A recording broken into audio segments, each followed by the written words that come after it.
Hey, good afternoon, good evening. This is Scott Peischer, and I am the creator for the Rookie Wine and Whiskey Enthusiast channel. And this is really my first review. The reason I'm going to go ahead and do a review of this particular wine, this is a wine that is readily available. It is produced here in the state of Washington. And as I said in my introductory video, I'm going to primarily do Washington State wines and Washington State spirits, particularly whiskey, but not to the exclusion of such. I want to do a broad base, but I believe that Washington State, especially their winery industry, doesn't get a whole lot of notice, especially when you've got, well, California, for example. California produces 85% of the wine produced in the United States. Washington State's really only responsible for 5%.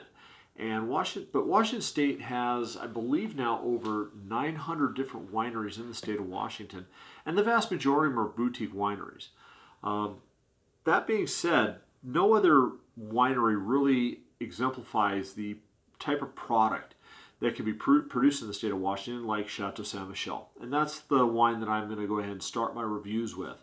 For those that are new to wine, for those that are wanting to look at different wines, and I know that for guys especially, whites are kind of, well, that's what my wife drinks. Well, to be honest with you, there's a lot of great wines out there that are white that a lot of guys will drink as well. And to be honest with you, this is one of them. Now, the Rieslings are known to be sweet, and this is going to be a sweeter vintage. Chateau Ste. Does produce a dry Riesling. As the #1 producer of Riesling, well, let me rephrase that. They used to be the #1 producer of Riesling in the world. I don't know who #1 is now. They, I believe, are #2. But if you go up to the winery up in Woodinville, Washington, they will tell you up there that they are the #1 producer of premium Riesling. Unfortunately, there's no legally binding term in the wine industry for the use of the word premium. Unlike straight whiskey in the whiskey industry, premium wines are what the winemaker deems to be premium wines. But I'd be hard-pressed to find a bad wine that's produced at Chateau Ste. And like I said, Chateau Ste. Is the largest winemaker in the state of Washington. They are also one of the largest wine holders. What I mean by that is they own Columbia Crest, Col Solare, and 14 Hands. Those are the other wineries that I know that Chateau Ste. Owns. So, anyways, but like I said, Chateau Ste. Cut their teeth on Riesling. They cut their teeth on Cabernet Sauvignon. This one here is let me go ahead and see if it'll focus there, 2016 Riesling. Now, the nice thing that Chateau Ste. Does is on the back here, they're going to tell you, now if you're new to wine and you want to taste wine and you're not familiar with picking out the flavors, okay, it's okay to read the back of the label of these wine bottles. And a lot of winemakers will put on the back what they're shooting for. So on this one here, I'm going to go ahead and read the back of the label. Our Riesling is sourced from both warm and cool climate sites in the world-class vineyards of the Columbia Valley. Now, the Columbia Valley, by the way, is the largest AVA in the state of Washington, and that's the viticultural area that the grapes are grown in. Going back to the label, it says, crafted to be refreshing and aromatic, the Riesling shows sweet lime and peach characters. Amazing with your favorite food. Well, that's kind of a general term. On the back here, they have it's scaled as dry, medium sweet, and sweet. Now, for me in particular, I've pretty much cut out all sugars and carbs. So things that are considered medium sweet, like this is here, and this is actually, they have it marked between medium dry and medium sweet. It's going to be extremely sweet for me, just because I'm not used to eating a whole lot of sugars anymore. So let's go ahead and open this up.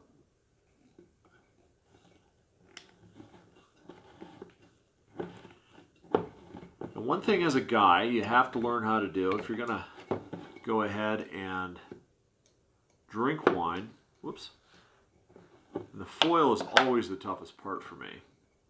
I'm not a sommelier, by the way. I do plan on learning how taking some of the wine courses eventually, but not right now. But one of the things as a guy you're going to need to do is learn how to open a bottle of wine. And like I said, I'm not a sommelier, so I'm not as refined as your typical level 1 or level 2 or level 3 or master sommelier. But like I said, as a guy, it's one of those things you got to kind of learn.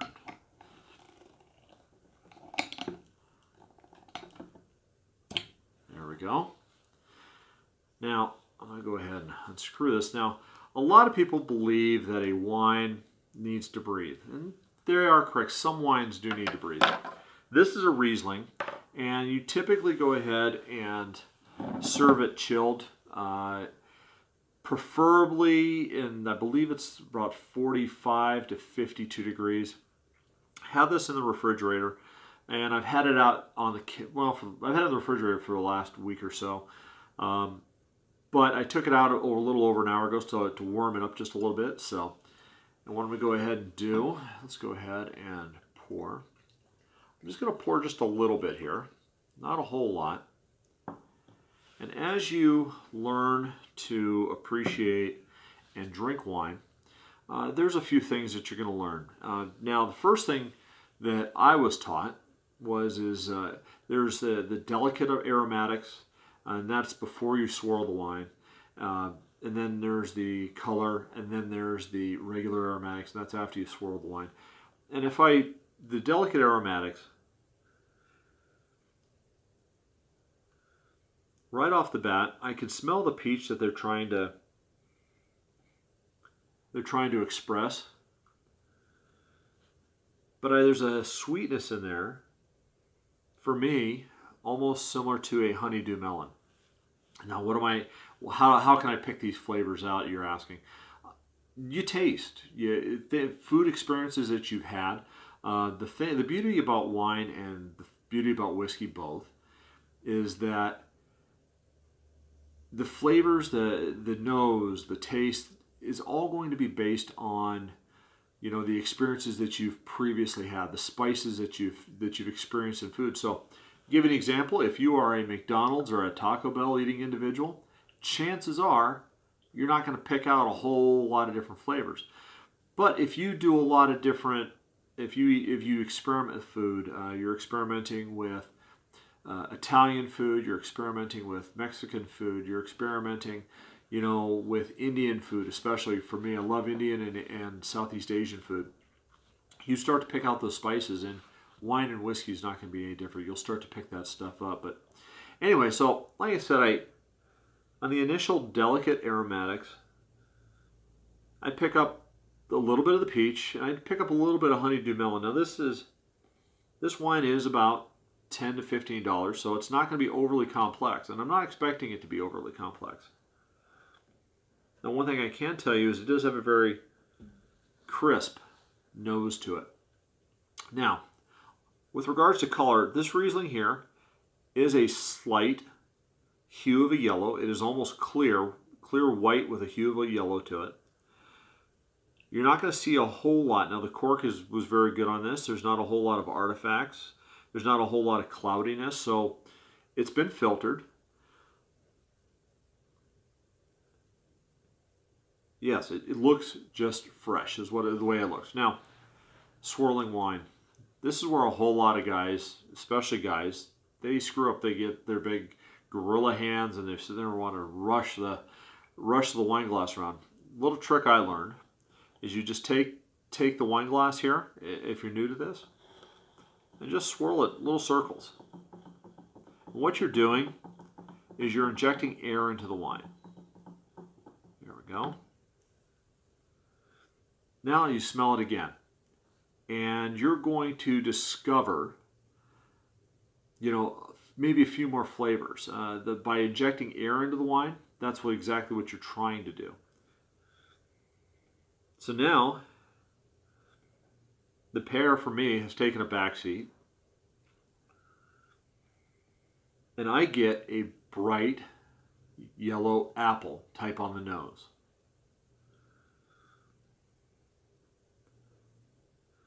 The honeydew melon's there. And there is a little bit of a citrus note. I can't say that it's lime like what the label said,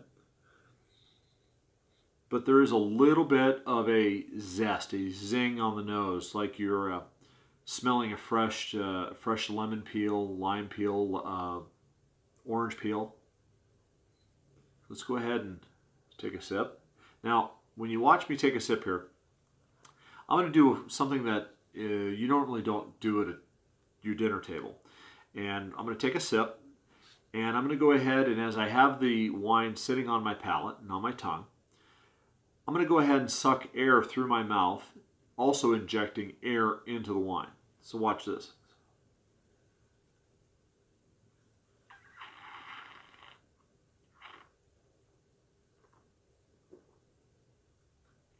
What I did there, oh wow. Now, like I said, for me, there is a lot of sweetness to this wine. I'm tasting that apple. I'm tasting that. It's like a honeydew melon explosion is what I'm receiving on my palate right now. That apple, that yellow apple, a Fuji apple, really has enveloped. The best way I could describe it is it's like you've taken a honeydew melon and you've slathered it in apple juice from a Fuji apple. The mid palate on it, and that's the first initial expression I got. It on the mid palate, it does kind of go a little flat for me. I'm not gonna lie. I'm not a big Riesling fan, but at the same time, what are they trying to accomplish here? So I get that overwhelming sweetness for me on my mid palate. The honeydew melon goes away. I can still taste a little bit of zestiness of the citrus note, but the finish is where I really look to see what a wine or a whiskey is telling me. And what I see on this particular one is that this is a crisp, flavorful up front, but for me the finish is very short. What I'm looking for my personal taste is I want a finish to last on my mouth for a little bit, for a little while. I want to go ahead and I want to sit back, especially with a Riesling. Now, Riesling, this is not a fast wine. You know, I want to sit back. I want to taste it. I want to when I eat with Riesling. You know, we're talking probably a pork dish. I want it to intermingle with that pork, and I want it to sit and sit on my tongue for a while. This, unfortunately, does have a fairly short finish. Let me go ahead and take another sip here, see if I can pick anything else out.